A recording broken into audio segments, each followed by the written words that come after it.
जय हिंद क्लास। आज हम अपनी नई क्लास कांग्रेस अधिवेशन पार्ट 3 करेंगे। जो 1921 से 1947 तक के अधिवेशन जो बाकी रह गए थे वो आज कंप्लीट हो जाएंगे। बाकी जो 1920 तक के अधिवेशन 1885 से 1920 तक के अधिवेशन बाकी क्लासों में कंप्लीट हो चुके हैं। अधिवेशन के जो जो इंपॉर्टेंट पॉइंट है, जो जो पेपर में पूछे जाते हैं वो खाली हम लोग करेंगे। आइए चालू करते हैं। तो कांग्रेस ठहर गांधीवादी कांग्रेस, जिसका कार्यकाल 1920 से 1947 तक माना जाता है। तो कल हम लोग ने 35वें अधिवेशन तक कंप्लीट कर लिया था। आज हम उसके आगे 36वां अधिवेशन करेंगे जो 1921 में अहमदाबाद में हुआ था। सीआर दास इसके अध्यक्ष बनने वाले थे, क्योंकि अध्यक्ष पद का चुनाव पहले हो जाता था कि कौन अध्यक्ष बनेगा कौन नहीं। लेकिन सीआर दास उस समय जेल में थे, तो उनकी जगह कार्यकारिणी अध्यक्ष हकीम अजमल खां को बनाया गया था। और जो सीआर दास को इस अधिवेशन में अपना भाषण देना था, वो तो जेल में थे तो कैसे दे पाते, तो उनकी जगह उनका भाषण सरोजिनी नायडू ने दिया था। तो यहां से दो क्वेश्चन बने कि सीआर दास किस अधिवेशन में अध्यक्ष बनना चाहते थे, लेकिन वह उस समय जेल में थे, तो उनकी जगह कौन कार्यकारिणी अध्यक्ष बना, तो हकीम अजमल खां। और सीआर दास का भाषण किसने दिया, तो सरोजिनी नायडू ने। ये किस अधिवेशन की बात है, 36 अधिवेशन 1921 अहमदाबाद के। उसके बाद पहली बार कांग्रेस को 1921 में ही गैर कानूनी संस्था या गैर सरकारी संस्था घोषित किया गया था। तो पहली बार कांग्रेस को गैर कानूनी संस्था किस वर्ष घोषित किया गया, तो 1921 में।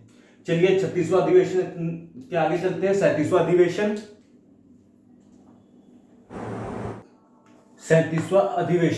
1992 गया बिहार में हुआ था। इसके अध्यक्ष सीआर दास बने थे। तो पहली बार विधान परिषद में चुनाव लेने के लिए दो समूह बने, जिसमें स्वराजवादी दल के थे सीआर दास, मोतीलाल नेहरू व हकीम अजमल खां। और चुनाव में भाग न लेने के लिए विरोध कौन करता था, उसमें थे डॉक्टर राजेंद्र प्रसाद व सरदार पटेल। तो 1 जनवरी 1923 में स्वराज पार्टी की स्थापना हुई। तो एक क्वेश्चन यह है कि स्वराज पार्टी की स्थापना किस वर्ष हुई, तो 1 जनवरी 1923 में। इसी में तीसरा विशेष अधिवेशन हुआ। जो 1922 का अधिवेशन था, उसके बाद एक तीसरा विशेष अधिवेशन हुआ था 1923 में, जो कि दिल्ली में हुआ था। उसके अध्यक्ष अबुल कलाम आजाद बने थे, जो कि सिर्फ 36 वर्ष के थे, और ये कांग्रेस के सबसे युवा अध्यक्ष बने थे।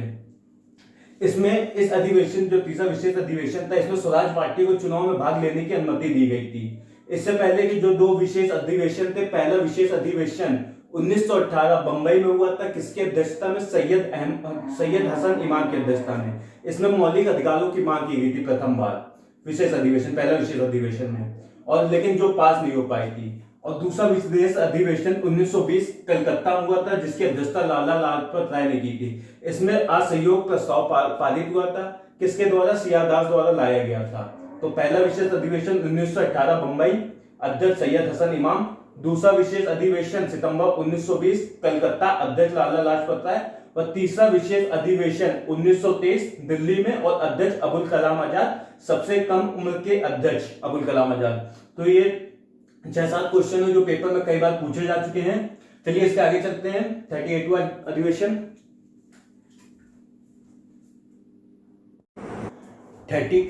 अधिवेशन 1923 दिसंबर में हुआ था। कहां पे, काकीनाडा में। इसके अध्यक्ष मोहम्मद अली थे। पहली बार अखिल भारतीय खाद्य बोर्ड की स्थापना और तीसरा अधिवेशन 1923 के काकीनाडा में हुई थी। तो क्वेश्चन पूछेगा अखिल भारतीय खाद्य बोर्ड की स्थापना किस वर्ष हुई, तो 1923 में। कौन सा अधिवेशन में, 38वां अधिवेशन कहां पे, काकीनाडा में। उसके आगे चलते हैं 39वां अधिवेशन 1924 बेलगांव, गांधी ने अध्यक्षता की। एकमात्र अधिवेशन जिसमें गांधी ने अध्यक्षता की वो था 1924वां अधिवेशन बेलगांव का। इसमें अस्पृश्यता से संबंधित प्रस्ताव पास हुआ और मुस्लिम लीग कांग्रेस से अलग हुई। तो क्वेश्चन पूछा जाएगा मुस्लिम लीग किस वर्ष कांग्रेस से अलग हुई, तो 1924 में। किस अधिवेशन के बाद, तो बेलगांव अधिवेशन के बाद। और इसके अध्यक्ष कौन थे, गांधी।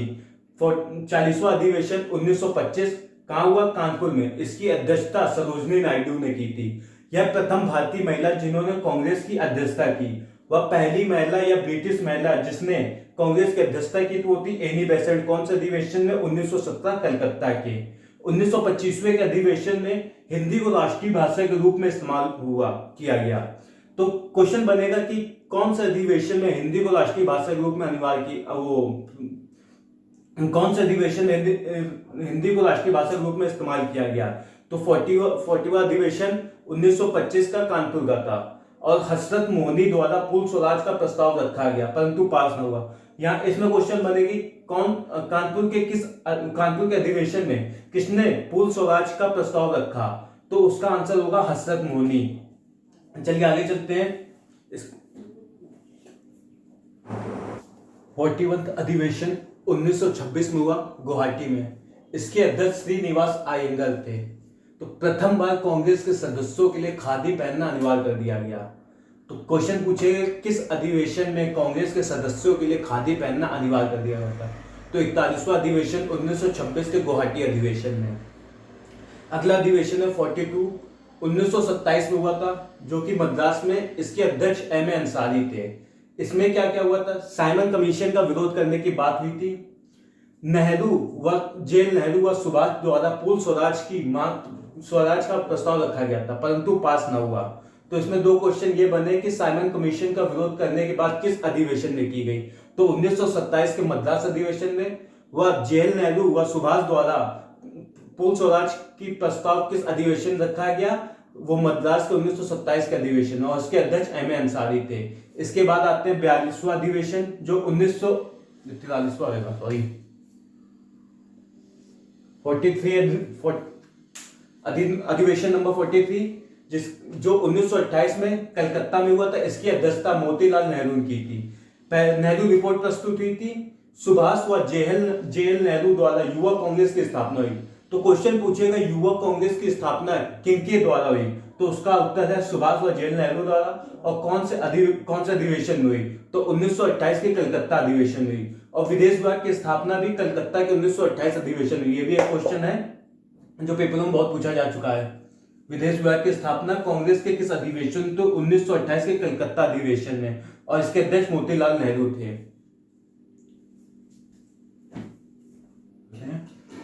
44वां अधिवेशन कहां हुआ? लाहौर में। कब हुआ? 1929 जेल नेहरू की अध्यक्षता में। किस नदी के तट पर हुआ? क्वेश्चन ये पूछता है कि 1929 का अधिवेशन किस नदी के तट पर हुआ? तो रावी नदी के तट पर हुआ। इस अधिवेशन पूर्ण स्वराज का प्रस्ताव पारित हुआ।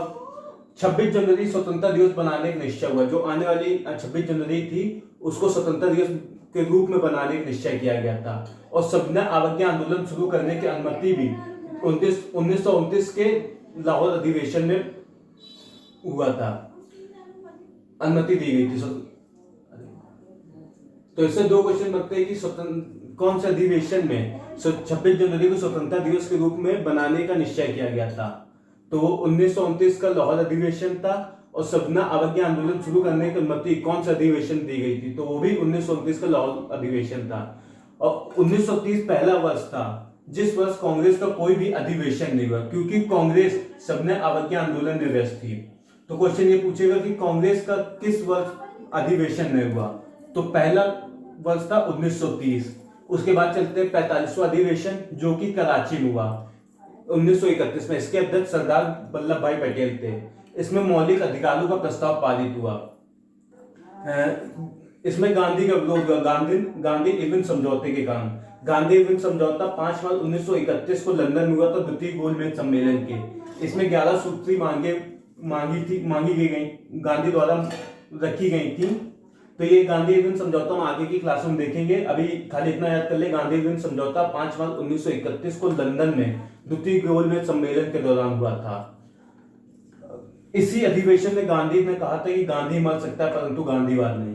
तो इसके प्रमुख जो 1931 का कराची अधिवेशन है उसके प्रमुख क्या है कि मौलिक अधिकारों का प्रस्ताव हुआ, गांधी का विरोध हुआ, गांधी इरविन समझौते का।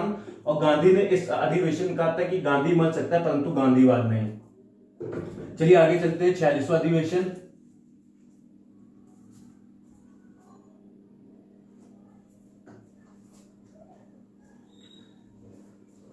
छियालीसवां अधिवेशन 1932 दिल्ली। अमृत रणछोड़ दास इसके अध्यक्ष थे।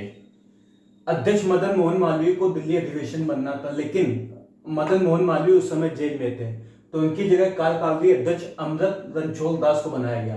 तो क्वेश्चन पूछा जाएगा कि दिल्ली के अधिवेशन में किसको अध्यक्ष बनना था? तो उसका उत्तर होगा मदन मोहन मालवीय। और उनकी जगह कौन अध्यक्ष बनाया गया है? तो अमृत रणछोड़ दास। और ये किस वर्ष हुआ? 1932 में। 47वां अधिवेशन 1933 ये कलकत्ता में हुआ था। नलिनी सेन गुप्ता इसकी अध्यक्ष थी। ये नलिनी सेन गुप्ता एनआरआई थी। तो एक क्वेश्चन ये पूछा जाएगा कि एनआरआई अध्यक्ष कांग्रेस में कौन बना? तो नलिनी सेन गुप्ता किस वर्ष बनी? 1933 में कलकत्ता अधिवेशन में।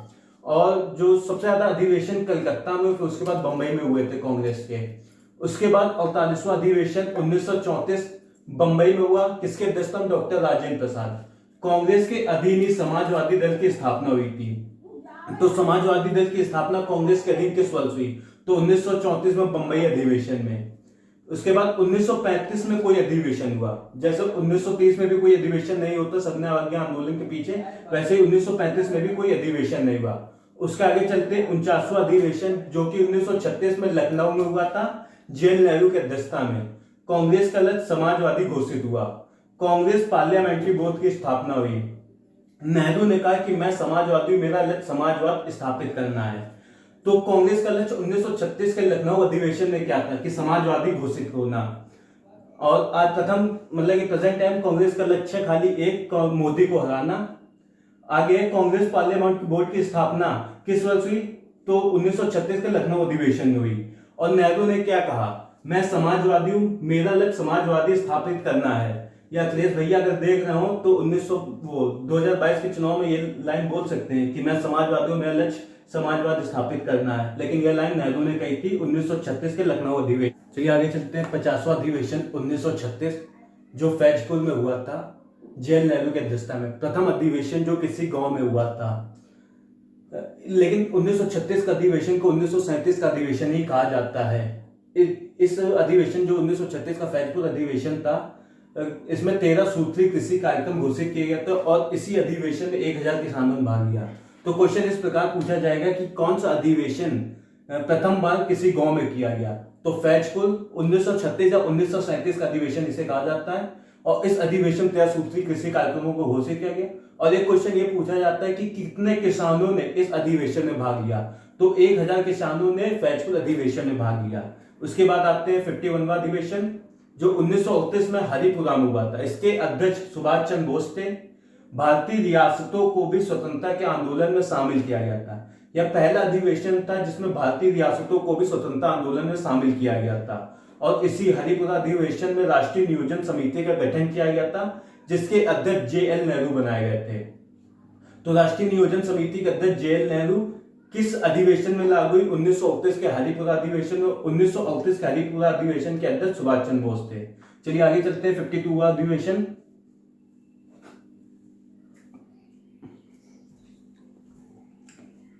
52वां अधिवेशन 1939 जो कि त्रिपुरी में हुआ। त्रिपुरी MP में है। तो इस अधिवेशन को त्रिपुरी संकट भी कहा जाता है। पहली बार अध्यक्ष पद को लेकर चुनाव हुआ।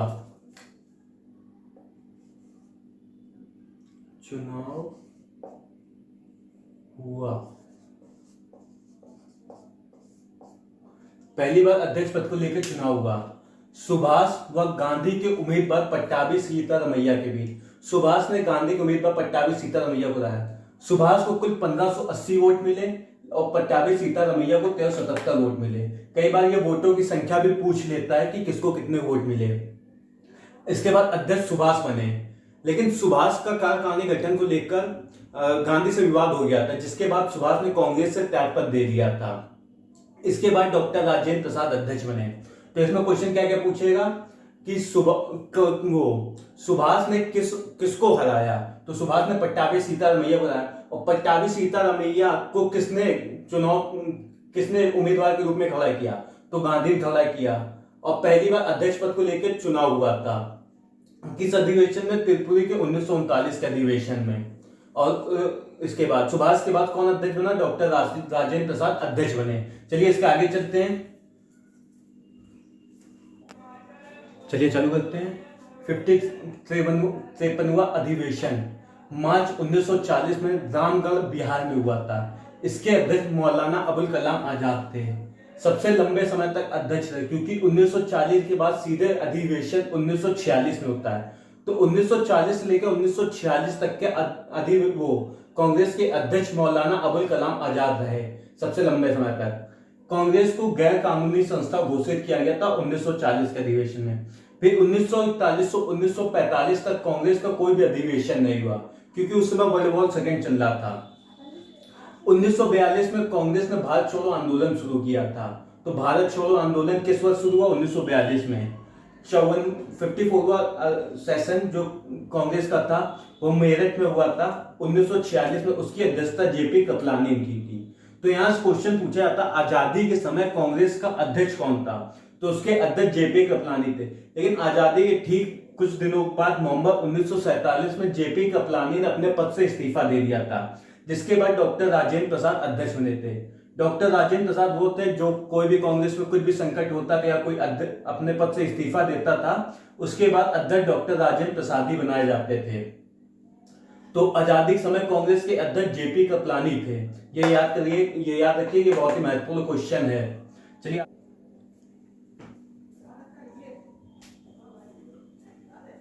स्वतंत्रता के बाद प्रथम अधिवेशन जयपुर में होता है दिसंबर 1948 में। इसके अध्यक्ष पट्टाभी सीतारमैया बनते हैं। उसके बाद आखिरी अधिवेशन 55वां अधिवेशन 1950 नासिक में हुआ। इसमें भी अध्यक्ष पद को लेकर चुनाव हुआ। पीवी टंडन को सरदार पटेल ने खड़ा किया था। जेपी कृपलानी जेल नेहरू के समर्थन से खड़े हुए थे और शंकर राव अपने ही उस पर खड़े हुए थे, किसी के समर्थन से नहीं खड़े हुए थे। और इसमें पीवी टंडन अध्यक्ष बने गए थे। बाद में चुनाव ये जीते थे तो पीवी टंडन अध्यक्ष बने।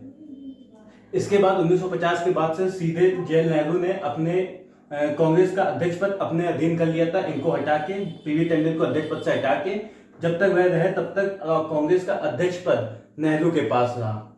चलिए, आज हम लोग का ये पूरा खत्म हो गया कांग्रेस अधिवेशन। शायद ही अब कोई ऐसा पेपर बचा हो, चाहे नेट का हो, चाहे सेट का हो, या अदर पेपर जो एसएससी करवाता हो, इसके बाहर कोई भी अधिवेशन से क्वेश्चन आए तो इतना काफी है अधिवेशन के लिए। यहां से एक या दो क्वेश्चन किसी ना किसी पेपर में देखने को मिल जाते हैं।